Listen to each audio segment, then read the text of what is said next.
السلام عليكم ورحمة الله تعالى وبركاته، مشاهدينا ومتابعينا الكرام أينما كنتم، أهلا وسهلا بكم إلى هذا اللقاء الجديد من برنامج مكافحة الإرهاب.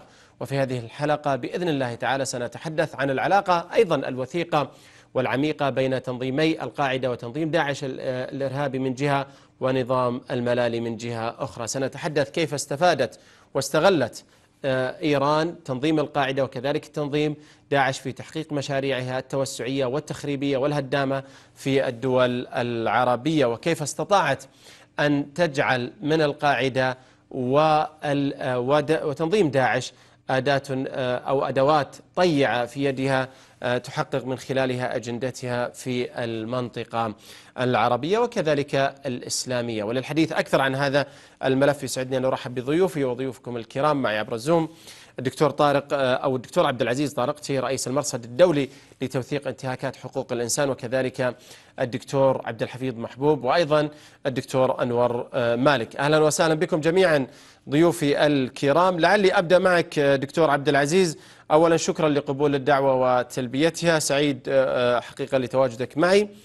بودي أن نتحدث بداية عن العلاقة، متى بدأت هذه العلاقة خاصة بين تنظيم القاعدة بشكل محدد ونظام الملالي؟ متى بدأت هذه العلاقة وكيف بدأت؟ حياكم الله، تحياتي إلى كل ضيوفك الكرام ولكل مشاهدينا على قناتكم الرائعة. أهلا بك. في الحقيقة تحمل العلاقة بين إيران والقاعدة الكثير من الغموض، باعتبار أن القاعدة تنظيم تصنف نفسها تنظيم جهادي، وهي مصنفة على لوائح الإرهاب عالميا، وكل أتباعها من المحسوبين فقط على المتشددين بالاسم من الطائفة السنية، ولها علاقات يستغرب أن لها علاقات مع إحدى الدول الراعية للإرهاب وهي إيران، التي أيضا تتبع لها ميليشيات طائفية محسوبة بالاسم أيضا على الطائفة الشيعية. بالعودة إلى التاريخ وليس القديم، نشرت بعض وسائل الإعلام الأمريكية وأذكر منها نيويورك تايمز بالتزامن مع عملية اغتيال الولايات المتحدة الأمريكية لأسامة بن لادن زعيم القاعدة في العام 2011 على ما أظن، بأنه تم الاستيلاء على وثائق سرية في مخبئه بأبود آباد في باكستان.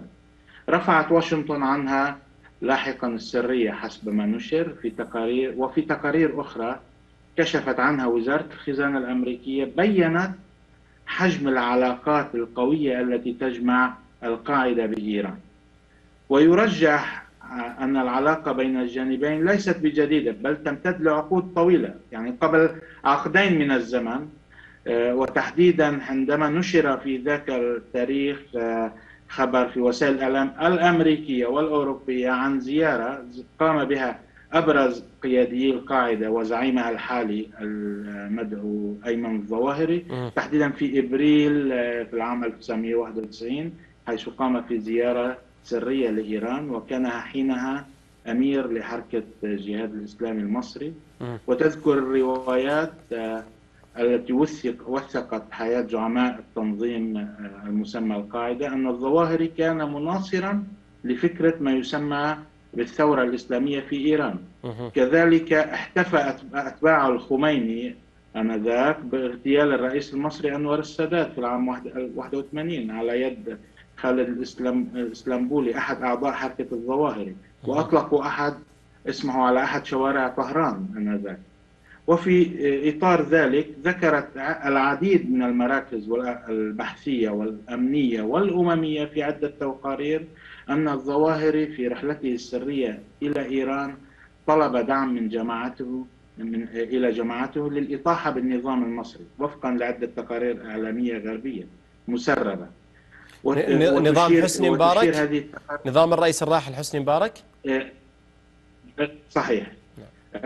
وتشير تلك التقارير إلى أن الإيرانيين وافقوا وبدأوا بتدريب عناصر للقاعدة في كل من إيران والسودان أبان الحكم الدكتاتوري السابق، وقدموا لهم أيضا تمويل بأكثر من مليوني دولار. وهذا الموضوع نشر في العديد من وسائل الإعلام الغربية، لا أقول العربية كي لا يقولوا أنها غير دقيقة. لأنه لا يوجد دخان عزيزي بدون نار. صحيح. لذلك كشفت التقارير السابقة بأن الظواهري آنذاك أيضا التقى في القيادة في تنظيم حزب الله الإرهابي عماد مغنية الذي قتل في سوريا. صحيح. وخلال تلك الزيارة وأرسل فيما بعد أعضاء من حركة الظواهر للتدريب في معسكرات تابعة لحزب الله في لبنان، وهذا ما نعرفه نحن كمتابعين بشكل وثيق لنشاط الجماعات الإرهابية في لبنان، وعلى رأسهم منظمة حزب الله الإرهابية العابرة للقارات. جميل، واضح. واستطاع آنذاك الظواهري أن يفتح بابا للعلاقات بين بن لادن والمسؤولين الإيرانيين أسفرت عن اتفاق غير رسمي للتعاون في تقديم الدعم ومنها التدريب وجزء من التسليح. واضح. وساعد سأعود إليك يا دكتور عبد العزيز. نعم، سأعود إليك لنتوسع. دكتور عبد العزيز تسمعني؟ ساعد النظام الإرهابي أنا سأعود إليك يا دكتور عبد العزيز لنتوسع أكثر في هذه النقطة إن سمحت لي، لكن حتى لا نطيل أكثر على ضيوفنا الآخرين.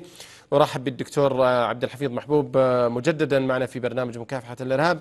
دكتور عبد الحفيظ، نفس السؤال، يعني متى بدأت هذه العلاقة فعليا بين نظامي الملالي وأيضا تنظيم القاعدة؟ أرحب بك أستاذ ممدوح وأشكرك على اختيار هذا العنوان الحقيقة الدقيق الذي له جذور عميقة حقيقة. وأيضا أرحب بالزملاء الأفاضل الدكتور يعني عبد العزيز والدكتور يعني من فرنسا. عموما يعني أنا في ظني إنه هذا العنوان لا تكفيه ساعة ولا ساعتين ولا ثلاث. نعم. لكني الحقيقة العلاقة يعني منذ الثورة الخمينية كان الشيخ عمر عبد الرحمن اعتبر أن الثورة الخمينية مصدر إلهام، بل بالعكس كانت الثورة الخمينية هي أحيت الحركات والتنظيمات الجهادية الموجودة في مصر وفي المنطقة ككل. وكل زعماء القاعدة منهم على رأسهم الظواهري وبن لادن كلهم باركوا هذه الثورة الخمينية. الحقيقة يعني بدأت طبعا إيران منذ عام 1995 في تفجيرات العليا عبر حزب الله الحجاز، 96 في الخبر، أبراج الخبر، أيضا تلاها قبل أحداث 11 سبتمبر في 2001 يعني كان هناك حقيقة يعني استهداف سفارة أمريكا في نيروبي في كينيا، كول في 2000، أسامة بن لادن حينما ألغت المملكة العربية السعودية الجنسية بعدما اكتشفت أن هناك شاحنات محملة بالأسلحة تدخل المملكة العربية السعودية بعد احتلال العراق والكويت، لجأ طبعا إلى السودان. وهنا بدأت العلاقة ما بين إيران والقاعدة، بين حسن الترابي وطبعا إيران. وكان هناك تعاون. أسامة بن لادن أنفق على طبعا في السودان، كانت تعاني من الحرب مع جنوب السودان، ولذلك يعني كانت هناك علاقة وثيقة ما بين القاعدة وحسن الترابي كزعيم إسلامي وأيضا إيران. ولكن كان هناك محاولة لإيران للتشيع في السودان، في مصر، في الجزائر، ولكن كانت يعني هذه لم تتم لصالح إيران.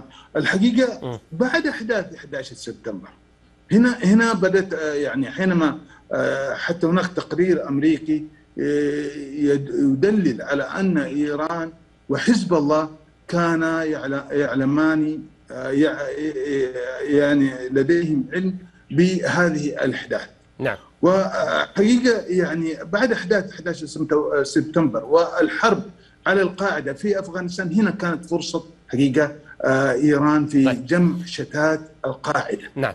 في جمع شتات القاعدة، وهنا ما نسميه الفرقاء الأيديولوجيين. بالضبط، يعني هذه نقطة مهمة. واحدة. صحيح، هذه نقطة. الإرهاب واحد. صحيح دكتور، إذا تسمح لي، سواء كان طائفي. نعم، عفوا يا دكتور. صحيح، هذه النقطة التي أردت أن أنطلق من خلالها للدكتور أنور مالك. دكتور أهلا وسهلا بك، شكرا لقبول الدعوة البيتية. نتحدث اليوم دكتور عن هذه العلاقة الوثيقة بين تنظيم القاعدة ونظام الملالي، وسنأتي فيما بعد على موضوع داعش. ولكن في موضوع القاعدة، رغم أنه يعني هناك اختلاف بالأيديولوجية، ولكن عندما سقطت أفغانستان أو شنت الولايات المتحدة الأمريكية حربا على أفغانستان، هربت قيادات القاعدة كلها تقريبا إلى إيران. فكيف التقيا القاعدة مع نظام الملالي؟ دعني في البداية أحييكم أخي ممدوح، وأحيي الضيفين الكريمين كما أحيي المشاهدين الكرام، وأشكركم على هذه الاستضافة. الحقيقة أن ارتباط إيران بالقاعدة هو عنوان فرعي لارتباط أكبر بكثير، ويتعلق بإيديولوجية الملالي في نشر الفوضى، وإيديولوجية هذه الجماعة التي تنضوي تحت ما تعرف بالإسلام السياسي، التي هي بدورها تحمل شعارات ثورية وهدفها نشر الفوضى. من هنا بدأت العلاقة، لأن الهدف هذا هو الأكبر في المعادلة كلها. بل أن الملالي بمجرد ما وصلوا إلى الحكم بدأوا في فكرة تصدير الثورة، وتصدير الثورة تحتاج إلى أدوات، وهذه الثورة هدفها تدمير الدول العربية والإسلامية من داخلها، وصناعة أنظمة بديلة تتماشى مع ما يريده الملالي. هذه الحقيقة. وكيف يتم تدمير الأوطان؟ عن طريق هذه الجماعات، تغذية الطائفية، تغذية الصراعات العرقية، اللعب على كل المتناقضات التي يمكن أن تتواجد في الدول العربية، وبعد ذلك استغلالها. بدأ هذا الأمر يتصاعد، وظهر في محاولة ربط علاقات إيران مع كثير من الجماعات، أحزاب سياسية، تنظيمات للمجتمع المدني، محاولة احتواء حتى منظمات وحركات معارضة إلى بعض الحكومات العربية، وخاصة التي تشكل غصة في حلق الملالي. عملوا كل هذه الأصعدة إلى أن بدأت تنمو هذه الظاهرة الجهادية في إطار ما يعرف بالإسلام السياسي، بدأ استغلالها من طرف الملالي. ظهر ذلك جليا في مطلع التسعينات مع الجماعة الإسلامية المسلحة في الجزائر، حيث قامت إيران بتدريب قادة هذه الجماعة، وعادوا إلى الجزائر، دربوهم في طهران ودربوهم أيضا في لبنان، وقاموا بقتل الجزائريين وذبحهم في إطار طائفي وعلى على الهوية كما يقال.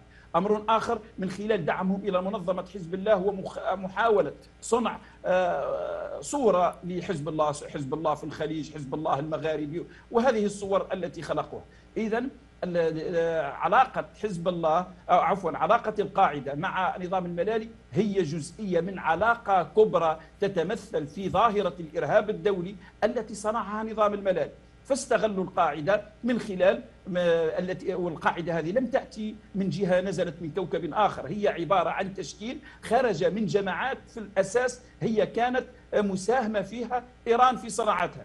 إيران لم تنظر إلى الجانب الإيديولوجي في هذه المسألة، هذا محسوبين على فكر معين والآخرين على فكر معين، لم تهتم بهذا الأمر، اهتمت فيها كأدوات لنشر الفوضى، وهذا الذي يهم الهدف هو نشر الفوضى. وبذلك كان الارتباط، هناك الارتباط التنظيمي، هناك ارتباط آخر يتمثل في المصلحة، الارتباط مصلحي، وهناك ارتباط ظرفي حسب الظروف، يتم استعمال بعض الجماعات ثم التخلص منها حتى لا تكون عبء على هذه الجماعة. لكن الارتباط الإيديولوجي فيه جانب عقائدي، فيه جانب أمني استخباراتي. فإيران ربطت من هذه كلها لأنها كانت تريد السيطرة على هذا المجال، مجال الإرهاب هذا وجماعاته، ميليشيات مرتبطة بها إيديولوجيا وعقائديا وكل شيء، جماعات أخرى يعني فيها دول تريد نشر فيها الفوضى ولا يتواجد فيها فكر الملالي، كيف تتم نشر الفوضى؟ إذن استعمال جماعات أخرى في إطار استغلال النقمة أو شيء أو المعارضة والإسلام السياسي وما إلى ذلك من هذه الأطروحات من أجل نشر الفوضى. لذلك ارتباط القاعدة يدخل في إطار هذا الارتباط الكبير الذي بدأ من نهاية السبعينات مع وصول خميني من باريس إلى طهران، ومن تلك اللحظة بدأت ظاهرة الإرهاب العالمي. ولذلك لا يمكن أن تأتي جماعة وتنتشر وتشتهر وتقوم بدور تخريبي في العالم إلا وهناك مخالب الحرس الثوري الذي هو أصلا يقوم بأدوار إرهابية مثل فيلق القدس. جميل.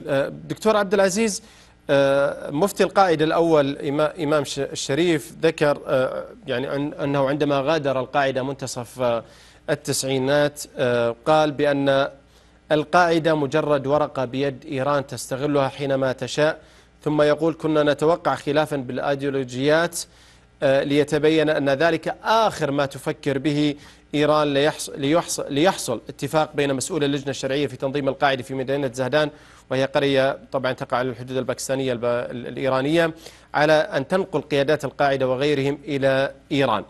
هذا يجعلني أتساءل، وكثير من الناس يسأل حقيقة، كيف استفادت إيران من وجود قيادات القاعدة لديها في طهران أو في إيران؟ لعل الحوادث والمجريات التي تجمع القاعدة بإيران متعددة وكثيرة، إلا أنها عادت للسطح بشكل واسع في السنة الأخيرة من حكم الرئيس الأمريكي دونالد ترامب واغتيال الإرهابي أبو محمد المصري القيادي البارز في تنظيم القاعدة بوسط إيران، واستمرار فرض عقوبات من قبل واشنطن على طهران.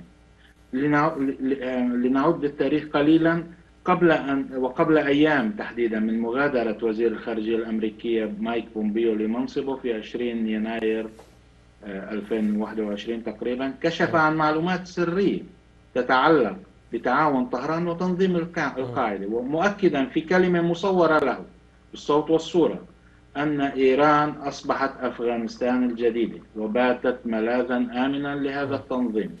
وأكد بومبيو آنذاك أن تنظيم القاعدة قد زاد قوة، وعلينا حسب ما قال مواجهة هذا الخطر، وعلينا أن نلحق الهزيمة به، مضيفا إلى أن إيران لديها علاقات قوية ومتينة مع القاعدة منذ 3 عقود. ولفت إلى أن منفذي هجمات 11 سبتمبر سافروا إلى إيران، رغم أنه لا يوجد أي دليل على مشاركة إيران في هذا التخطيط الإرهابي. لذلك المستغرب أن المجتمع الدولي يتغاضى بشكل كلي عن هذا التحالف الوثيق بين التنظيمات الإرهابية ومنهم القاعدة والنظام الراعي للإرهاب في طهران. وحسب المجريات التي تجري دوليا، المستفيد الوحيد من هذه التنظيمات الإرهابية بغض النظر عن انتمائها الطائفي والمذهبي هو النظام القائم في طهران الذي يحاول تسجير كل ما يصدر عن هذه التنظيمات في كل الدول التي تنشط بها، إن كانت القاعدة أو داعش وغيرها، وتحديدا هذه التنظيمات التي تحمل الطابع التي تطلق على نفسها أنها سني والسنة منهم براء، تحاول تجيشها من أجل توحيد الشارع الشيعي للمضي خلف ما يسمى بسياسة ولي الفقيه المبنية على الثورة الخمينية التي انطلقت منها كما ذكر الدكتور أنور الانطلاقة الإرهابية لتسيير الإرهاب عبر العالم. نعم، جميل. دكتور عبد الحفيظ، أيضا بودي أن أسأل في ذات الإطار، في ذات السياق، عندما نتحدث عن هذه العلاقة نستطيع القول بأنها علاقة وظيفية بالنسبة للقاعدة لدى نظام الملالي، لأنه استخدم القاعدة في تحقيق أهدافه ومشاريعه التوسعية والهدامة في المنطقة. لكن كيف سمح للقاعدة أن تكون أداة وظيفية في يد إيران وهي المحاربة، أقصد القاعدة من قبل المجتمع الدولي بطبيعة الحال لأنها منظمة أو تنظيم إرهابي؟ سؤال ذكي جدا، ولذلك أنا أود أن أضع يعني عناوين. صحيح أنه يعني إيران وظفت القاعدة وجمعت شتاتها بعد أحداث 11 سبتمبر 2001، وكان هناك خط ساخن ما بين أسامة بن لادن وقاسم سليماني. نعم. وطبعا قبل ذلك في 95 كان هناك الخط الساخن ما بين عماد مغنية وطبعا والقاعدة وأسامة بن لادن. لكن العنوان المهم الكبير الذي أود أن أوضحه حتى نفكك الإشكالية التي نحن يعني كيف العالم يحارب الإرهاب وكيف إيران توظف القاعدة. الحقيقة هناك تخاذل ما بين إيران والولايات المتحدة. ما هو الإثبات على ذلك؟ أنه حينما نجح علاوي في انتخابات 2004 السفير الأمريكي جاء علاوي إلى السفير الأمريكي قال أنا نجحت في الانتخابات الشعبية. قال من قال وأنا علماني؟ قال رد عليه السفير قال من قال لك أنه نحن نريد أن تكون هناك حكومة علمانية بل سنسلمها للإسلامية. هذا مثال لأتباع إيران. المثال الآخر وهي في 2004 حاولت إيران تقنع تجعل أسامة بن لادن يتوسط عند أبو مصعب الزرقاوي بعدم استهداف طبعا يعني مصالح إيران في العراق.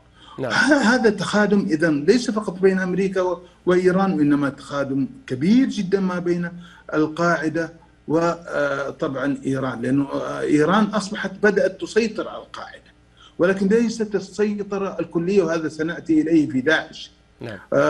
يعني التحالف لم يكن على أساس استراتيجي وإنما على أساس مصالح، وطبعا يعني يتفقان على أن أمريكا هي الهدف الأساسي أمامنا. ولذلك يعني إيران حقيقة كان لها فضل على زعماء القاعدة كملاذ آمن، كدعم، لأن هي دعمت القاعدة، لأن القاعدة بعد الحرب الأمريكية على أفغانستان تشتت القاعدة وأيضا خرجت من السودان ولذلك كانت رغم أن إيران تدعي أن قيادات القاعدة هي في إقامة جبرية وهي لم تسلم أي فرد من قيادات القاعدة، سلمان غيث الكويتي، أبو حفص المصري، كلهم قيادات موجودين، أسرة أسامة بن لادن ما عدا أسامة بن لادن الذي كان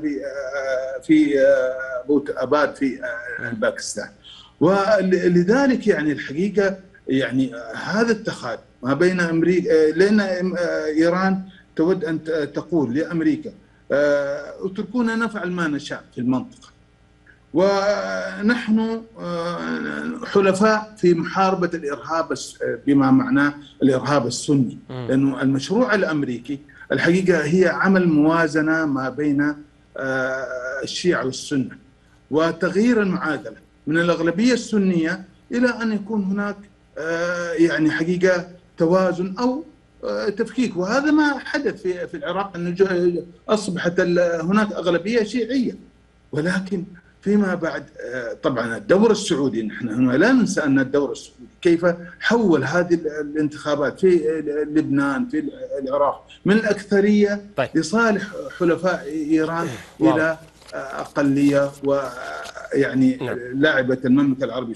في نقطة مهمة جدا أود بس أقولها أستاذ ممدوح، يعني الظواهري شكر إيران على إنشاء شبكة للقاعدة في اليمن، هذا يثبت على أن العلاقة ليست فقط وظيفية بل علاقة يعني لصيقة جدا ما بين القاعدة، وأصبحت القاعدة تحت رحمة قاسم سليماني الذي كان هو الذي يدير القاعدة وهو الذي أمن لهم مساكن ومجمع سكني في إيران. وكما قال ضيفك قبل قليل المصري الذي اغتالته الولايات المتحدة، لأنه كان هذا المصري هو يعني متخصص حتى في النووي وفي السموم، يعني شخصية لها قدرات عالية جدا، ولذلك اغتالته الولايات المتحدة عبر الدرون في جنوب إيران. جميل جدا. اسمح لي دكتور وضيوفي الكرام الدكتور عبد العزيز وأيضا الدكتور أنور ومشاهدينا الكرام بأن نتوقف مع فاصل قصير ثم نعود.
أهلا بكم من جديد مشاهدينا الكرام. الحديث مستمر عن العلاقة بين تنظيمي القاعدة وداعش ونظام الملالي مع ضيوف الكرام الدكتور عبد العزيز طارقتي وأيضا الدكتور أنور مالك والدكتور عبد الحفيظ. دكتور أنور، يعني واعتذر عن الإطالة حقيقة، أنا بودي أيضا أن أسألك عن موضوع القاعدة.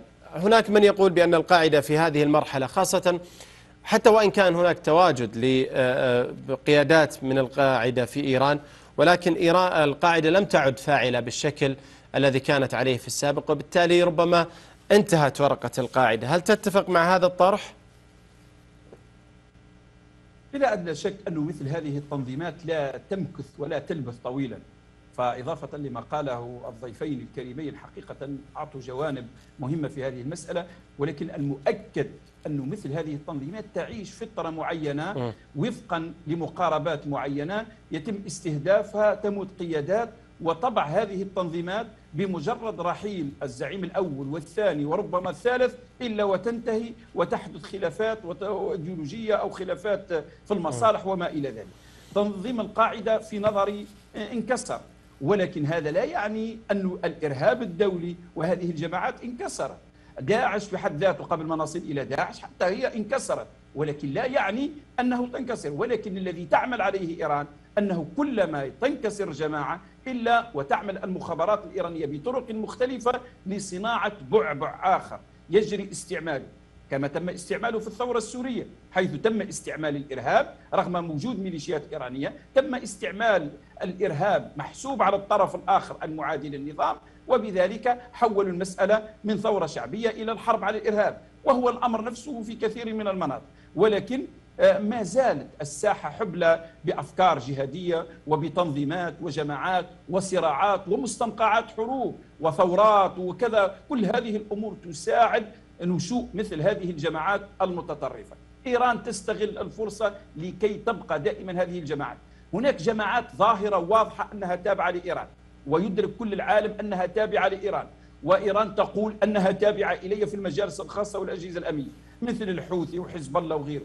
هناك جماعات أخرى تحاول أن تظهر إيران أنها ليست تابعة لها، ولكن لديها إمكانية للتحكم فيها وأيضا تستعملها. وهناك جماعات أخرى تحاول أن تظهر أصلا حتى العداء لإيران، وإيران مخترقتها من رأسها إلى أخمص قدميها، لأنه أصلا نظام إيران والحرس الثوري كلها أصلا مكون من طرف أشخاص صنعوا أصلا لهذه الجماعات ولهذا الإرهاب، ولذلك يتواجدون. حتى لو قضية تنظيم القاعدة كل قياداته تقريبا مرت على طهران، ولا يمكن أن تمر جماعة على طهران لا تكون تحت رعاية الاستخبارات. أنا أعرف بعض الأشخاص التقيت بهم كانوا في أفغانستان وكذا، كلهم أخبروني بما يشبه الإجماع فيما بينهم أنهم من أفغانستان استقروا مدة طويلة في إيران وتحت رعاية الحرس الثوري، وفنادقهم مدفوعة وإقامتهم مدفوعة أيضا من طرف جهات أحيانا لا يدرون عنها شيئا وما إلى ذلك. أيضا المشهد اللي الآن صار يخلق الإرهاب ويصنع الإرهاب هو المشهد السوري، أيضا المشهد العراقي في مراحل معينة، المشهد اليمني أيضا. وكل هذه المشاهد هي أصلا فوضى وفتنة صنعتها إيران، ولذلك كل ما ينشأ بطرق مختلفة سواء مباشرة أو غير مباشرة. أنا أرى أن تنظيم القاعدة انكسر من زمان، وإن كان يحاول البقاء على قيد الحياة لخلق نوع من التوازن بين هذه الجماعات، في إطار أحيانا يلجؤون إلى خلق صراعات بين هذه الجماعات فيما بينها حتى تفكك بعضها ثم يعاد إحيائها من جديد. هذه الجماعات تتحرك بإعازات استخبارية، ولا يوجد من يلعب في هذا الملعب مثل مخابرات الحرس الثوري وفيلق القدس. ومعروف كيف القيادات هذه كانت تتردد على أفغانستان وصلت مخالبها عند دول المغرب العربي، ووصلوا أمراء صحيح. في جماعات إرهابية في الجزائر كلهم تكونوا عند حسن نصر الله وجماعة حزب الله، وأيضا حتى في ثكنات الحرس الثوري في إيران. نعم. أيضا بالنسبة لسوريا أنا أعتقد بأن هذه المرحلة مرحلة القاعدة، وإن كانت هناك عمليات لمحاولة إحياء هذا التنظيم في ظل خلق توازن مع داعش إلى أن يظهر ربما تنظيم آخر أكثر دموية يجري العمل عليه على قدم وساق. أنا في يقيني وإجمالا لما قلت أنه ما دامت طهران تحت سلطة الملالي فإن الإرهاب كلما تنكسر جماعة ويتم القضاء عليه إلا وتعمل على صناعة جماعة أخرى باستغلال بقايا هذه الجماعات واستغلال ظروف الفوضى والفتن التي صنعتها إيران في كثير من الدول. جميل، جميل جدا دكتور أنور.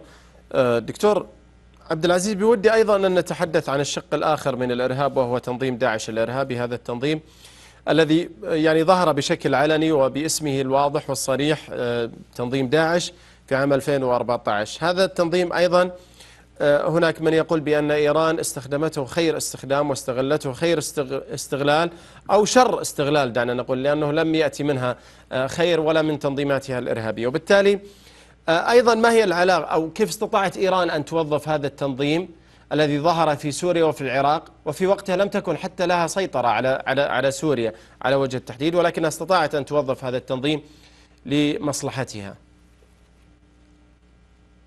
يعني العلاقة بين القاعدة وإيران هي من سهلت للحرس الثوري الإيراني والقيادات الإيرانية التغلغل داخل تنظيم داعش ومده بالسلاح أيضا، كسائر باقي الدول التي لها مصالح في إنشاء هذا التنظيم. تنظيم داعش هو عبارة عن عصابات تم تجميعها وإخراجها من السجون العراقية والسجون السورية وحتى من داخل بعض المخيمات في لبنان ومن بعض الدول، وجمعها داخل سوريا لإنشاء هذا التنظيم لمحاربة أو لبسط ما سمي بالدولة الإسلامية التي هي منهم براء، ومارسوا الإرهاب بحق الممارسة وأمعنوا في عمليات القتل والإرهاب والترهيب للمدنيين. ومن هنا استطاعت إيران أن تستغل هذا التنظيم لخدمة مصالحها ولخدمة كما تفضل الدكتور في تزييف الحقائق عما جرى في سوريا من انطلاقة الثورة السورية وتحويلها إلى مبدأ مكافحة الإرهاب.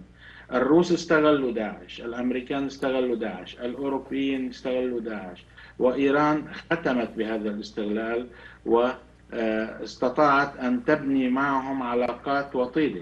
ولا ننسى عندما سيطر داعش على الشمال السوري كان يسمح بأن تمر الإمدادات النفطية أو السيارات الشاحنات التي تحمل إمدادات نفطية وغذائية من العراق إلى لبنان، وأيضا من لبنان إلى العراق عندما يذهب السلاح والكبتاغون والمخدرات، ومن هناك يتم نشره إلى دول أخرى. هذا كل داعش كانت هي في الوسط وكانت تمرر للجماعات الإيرانية كل شيء. ولا ننسى أيضا خلال ما جرى في معركة جرود عرسال في البقاع اللبناني، حيث أن حزب الله اللبناني الإرهابي قام بتهريب عناصر داعش بباصات مكيفة أمام أعين وسائل الإعلام وأمام أعين السياسيين في لبنان. صحيح. وهذا شيء معروف. داعش وغيرها من التنظيمات الإرهابية، وهناك الكثير من هذه التنظيمات، جند الشام وأنصار الشريعة وأنصار الإسلام وإلى آخره، موجودين في لبنان يتلقون التدريبات العسكرية في لبنان، كما الحوثيين موجودين في لبنان، كما التنظيمات المتأسلمة السنية والشيعية. صحيح. المتطرفة الذين يطلقون هذا التعبير على نفسهم موجودين في لبنان يتلقون التدريب والتسليح والتعليم ويخرجون إلى الدول العربية لممارسة نشاطهم الإرهابي بهدف تغيير الأمن وبث الرعب والفلتان وانعدام الأمن في هذه الدول. نعم. وهذه هي السياسة الممنهجة التي ينتهجها النظام الإيراني الراعي للإرهاب في طهران. نعم. جميل جدا. أيضا دكتور عبد الحفيظ نفس السؤال تقريبا، ماذا حقق داعش لنظام الملالي؟ كيف استطاع تنظيم داعش أن يحقق الأجندة والأهداف الإيرانية رغم اختلاف العقيدة، التوجهات، الأيديولوجية وكثير من الأمور التي نعرفها؟ أهداف داعش المعلنة مختلفة تماما عن أهداف إيران، وكذلك إيران بالنسبة لأهدافها عن داعش. بل ويتحاربان، يعني التحالف الدولي ومعركة تحرير الموصل واستخدام الحشد الشعبي وضمه للمظلة الأمنية الحكومية العراقية كان تحت ذريعة محاربة داعش. في نقطة مهمة أستاذ ممدوح، جدا جدا مهمة، أن يعني إيران حقيقة في 2013 استحدثت داعش من قلب القاعدة. لماذا؟ الحقيقة هنا سؤال مهم جدا. بسبب أن إيران يعني لم تكن تسيطر على القاعدة سيطرة تامة. كان هناك يعني ممانعات لدى بعض قيادات القاعدة، ولذلك هي استحدثت داعش كما قال ضيوفك، قالوا خروجا من سجن أبو غريب ومن السجون. وطبعا هناك أيضا استخبارات، يعني قيادات استخباراتية كانت تقود هذه الملحمة، ولذلك أهدافها كانت واضحة للسيطرة على العراق وعلى سوريا، على شمال سوريا بالذات، وتهجير السكان، تهجير السكان السنة وإحلال مكانهم الشيعة، يعني اللعب بالنسيج الاجتماعي في العراق وسوريا. الهدف الآخر المهم جدا وهو تحقيق الملف النووي، ولذلك تغاضى أوباما رغم هذا الإرهاب، تغاضى عن هذا الإرهاب ووقع الاتفاق النووي في 2015. يعني إيران حققت كل أهدافها الحقيقة. وفي 2013 حينما خرج هؤلاء من سجن أبو غريب في زمن برعاية نور المالكي، وطبعا قدموا لهم كل الأسلحة وتنازل الأسلحة طبعا الجيش العراقي، وانسحب الجيش العراقي بأوامر نور المالكي. تم تسليمهم أسلحة بالسيطرة على المنطقة ثم امتدوا إلى سوريا. وهذه طبعا يعني إيران في السيطرة على داعش لم تنجح في السيطرة على القاعدة، وهذه نقطة جدا مهمة كثير من المحللين لا ينتبهوا لها. ولذلك حينما أتى ترامب إلى المملكة العربية السعودية تم تشكيل تحالف عربي إسلامي دولي للقضاء على داعش. نعم، وتم القضاء على داعش، وأصبحت استراتيجية طبعا ترامب، وطبعا تم اغتيال قاسم سليماني، هي مرحلة. جاء بايدن وعاد الآن يود أن يعيد نفس كرة أوباما بالعودة إلى اتفاق، ولكن وقفت المملكة العربية السعودية أمام، ونحن نلاحظ هذا الوقوف العنيد الشديد جدا، ويبدو يعني أن بايدن سيتراجع عن ما وقعه أوباما مع إيران. جميل. وفي ظني أن داعش حتى لو كان بتحاول إيران تستعيد داعش، لكن أنا في نقطة مهمة جدا أود أوضحها، أن القاعدة هي أكثر اتساعا وأكثر انتشارا في العالم، موجودة في الصومال، موجودة في مناطق واسعة من العالم، لكن داعش يبدو أنه تم القضاء عليه. وأي أعمال يعني موجودة جيوب، موجودة جيوب صغيرة، موجودة منتشرة في ليبيا، منتشرة في العراق، منتشرة في سوريا، يتم استخدامها وتوظيفها متى ما شاء. ولذلك أنا أتمنى حقيقة، أتمنى كما عملت مصر فيلم الاختيار، أنا أتمنى نحن العرب بعمل أفلام يعني وثائقية لعلاقة القاعدة وداعش بإيران، حتى نحن نبث الوعي. أنا أعتقد الاستخبارات الأمريكية لديها الوعي الكامل كما قال ضيفك. يعني هناك 300 وثيقة بعد اغتيال أسامة بن لادن عام 2011 تم الحصول عليها من أباد في باكستان، واطلعت على كل تفاصيل العلاقة ما بين القاعدة وإيران. أنا كان بودي حقيقة أن أسأل الدكتورين العزيزين أنور مالك وأيضا الدكتور عبد العزيز عن الانتهاكات والجرائم التي ارتكبها تنظيمي القاعدة وداعش، وكيف مرت مرور الكرام، وهل هناك توثيق فعلا لهذه الجرائم في المحاكم الدولية أو المحافل الدولية، لدى المنظمات الحقوقية والإنسانية، ولكن حقيقة الوقت انتهى تماما. لعلنا في حلقة قادمة نستكمل الحديث عن هذه الجزئيات المهمة جدا. شكرا جزيلا لضيوفي الكرام الدكتور عبد العزيز طارقتي، وأيضا الدكتور أنور مالك، وكذلك الدكتور عبد الحفيظ محبوب. والشكر موصول لكم أيضا أنتم مشاهدينا الكرام على طيب المتابعة. في أمان الله.